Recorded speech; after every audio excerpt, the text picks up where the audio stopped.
Hello my friends and welcome, my name is Dennis and this is the latest update from Ukraine. I'm using this military map to show you around the front lines. Let's go to the Kharkiv. Here is the standstill situation. Yesterday I checked it and it was the same picture as today. The main thing for Ukrainian army is to capture this Vovchansk city that is in intersection of the roads. We can easily use this road to cut Russians from this part, and they use this line to supply the Izium, and there is also a railroad that connects Vovchansk with Izium, so we need to cut this part from Russian supplies. Yes, I say we because I'm from Ukraine myself, but far away from the front lines. However, I have some kind of information of what is happening there. My friends, just a small advertisement break for you. I have a friend, her name is Irene. She lives here near to the Kiev, and she just started her YouTube channel, and she went all across those areas that were occupied by Russian soldiers, and she took the interviews of local people who were there by the time of a Russian attack. It is the truthful information from the first side, my friends, so I would highly recommend you to subscribe for her channel, and you'll see more stories about the Russia's crime acts near to the Kiev, and not only. So I'll put the link just in the video description for you to check it out. I cannot go there myself for now, so I trust Irene to film about that stuff. If we go from Kharkiv to Izium, Russian troops were pushed closer to Izium just today. We're gonna see the time. Yes, we have the fighting ongoing near to Dovhenke village, and Russia wants to take this road to get themselves to Sloviansk, but nothing will happen for sure, my friends, because we have defense lines that we were able to build very fast. So we have lots of our troops in Sloviansk and Kramatorsk. Russia simply doesn't have enough resources to capture this city, but they try to capture Kramatorsk and Sloviansk. I don't know why. Russia simply hasn't enough resources to capture those two big cities here.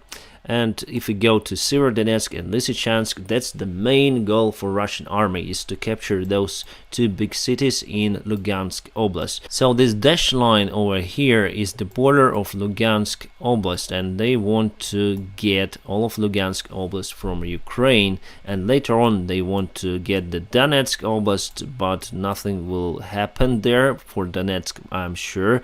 Here I'm a little bit concerned because they have lots of their troops here. It's very small territory and we defend this land hard, but they put lots of troops there. As you see here, Russia moved their troops from the eastern part, but we have defense lines and the airport is still secured. It's under Ukrainian control, and I don't know whether the runway is okay or not, and so far Russia stuck here, and they were yesterday over here. Fighting were ongoing near to Voyevodivka, but today Ukrainian troops were able to free this small village. So Russia now changing their tactics in this area. They want to advance on the south part in Popasna village. They want to capture Komushuvaha, Zolote, Hirske, and they want to take this railway road over here to go to Lysychansk through the railroad, or just automobile road over here.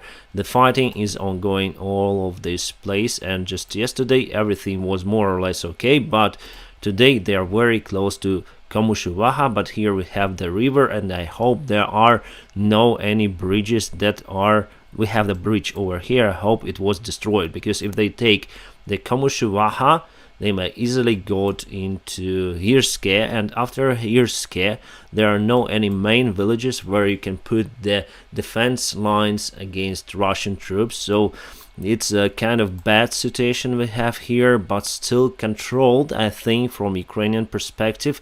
We lost Popasna, that's for sure. That's the biggest village. There were lots of defense lines, and unfortunately Russia put lots of their forces there, and our army just were forced to retreat for a while. Why are we retreating here? Because we want to keep our forces alive. That's the main goal. We need men to fight against Russians.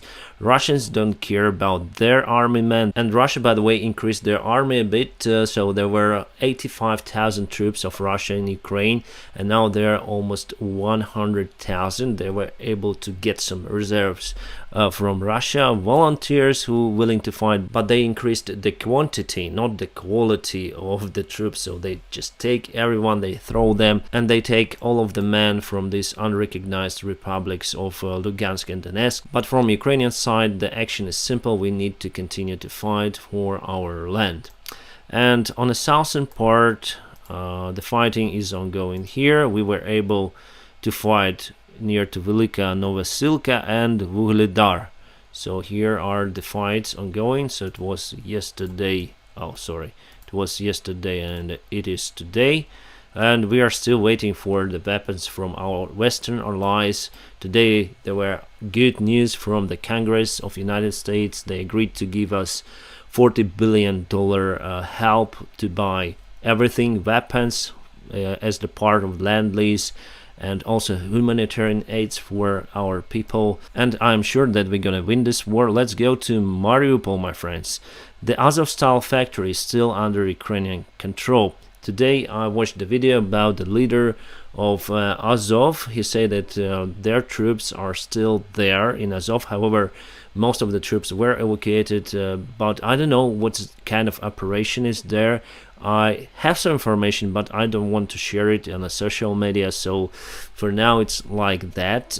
So we're gonna wait and see. I think in mass media we're gonna see the result of that evacuation or exchange, you may call it every name, but I'm very glad that our forces will return to Ukraine.